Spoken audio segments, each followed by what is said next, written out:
Hey everyone, welcome back, and this is my review of In Search of Future, Episode 6.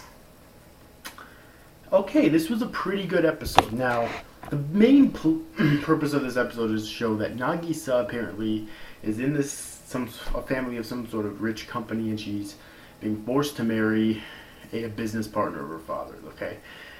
This is a trope that's used a lot to try to make characters sympathetic, but I always like it because it always hits me, seeing someone being forced to be married, right? It really does always hit me. So, yeah.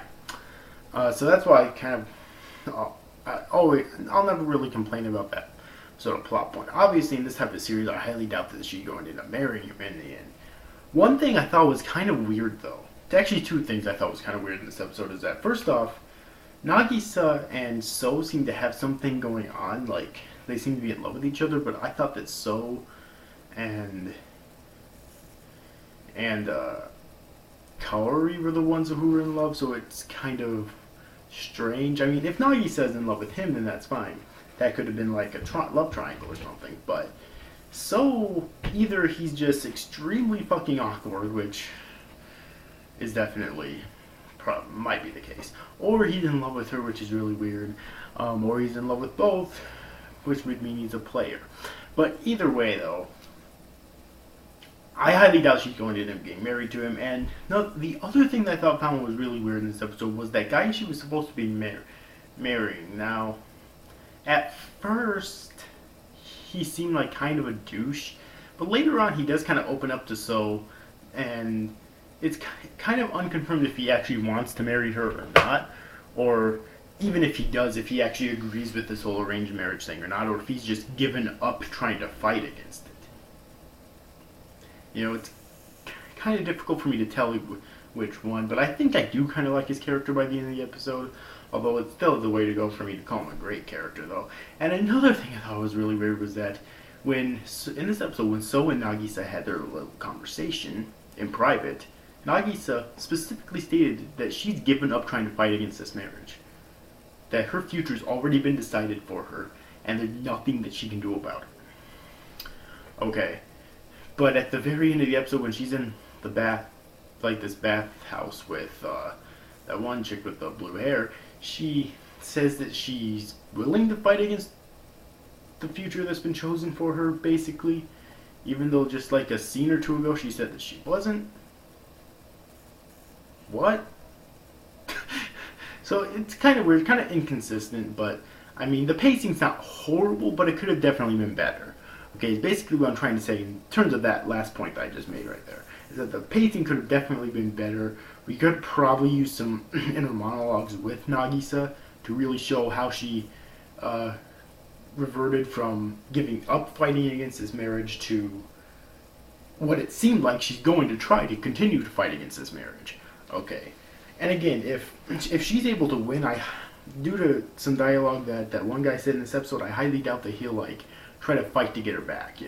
Whether he's in love with her or not, it's a thing completely unrelated. But it does seem like that he's willing to let her go if she's able to win against her father. And if she's able to get the marriage called off, because it seems like that he wants her to be happy. In fact, the look on his face, when he saw how she's actually able to smile, the look on his face, he basically said that he's never seen her smile like that.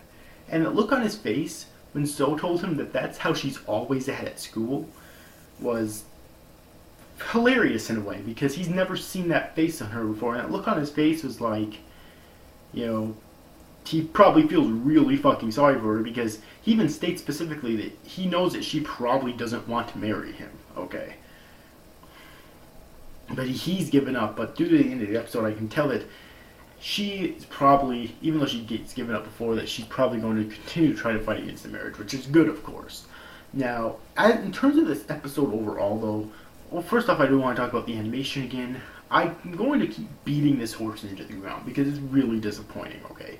The animation really fucking sucks in the series, okay? Even during the dramatic scenes, which is where you think they put the majority of their budget, the animation is fucking horrible. And it's really sad, because I think the series would be so much better, especially in terms of the dramatic scenes, if the animation was better. Okay, and unfortunately, it's just not. It's not that good, unfortunately, and that's really sad. Okay. Now, in terms of this episode overall, I thought it was pretty good. Okay, I really did. I think this series is getting better.